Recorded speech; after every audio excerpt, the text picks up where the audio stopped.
And now, I'm enjoying eating muna dahil wala nga po ang nang-aagaw at makulit na bata. Mapagpalang Thursday! Kumakain nga pala ako ngayon ng insulin plant dahil meron nga po akong diabetes mellitus type 2. Bukod nga po sa mga gamot na iniinom ko, ay sumasideline po ako sa pagkain ng dahong ito. Maraming salamat nga po pala sa nagbigay nito sa akin. Actually, masarap po ang lasa nito. At gustong-gusto nga rin po ito ng aking anak na si Chloe. Lagi niyang sinasabi, "Nanay, kakain pa ako ng edible na dahon." Ayun, at kakaunti lang ay nag-aagawan pa nga kami.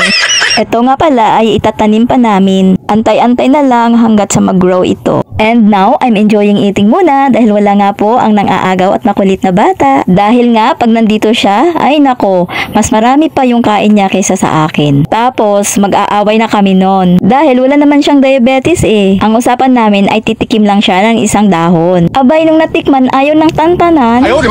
Ako nga paunti-unti lang yung kain ko, tig 2 piraso, 3. At ito na nga po pala ang gamot na aking iniinom. Bale, 3 months na gamutan po ito hanggang February. So, by February ay mag-repeat blood chem po ako. Naway maging okay na nga ang result nang makapag-only rice na ulit kahit isang araw lang. Grabe, sobrang hirap ng nagko-control diet.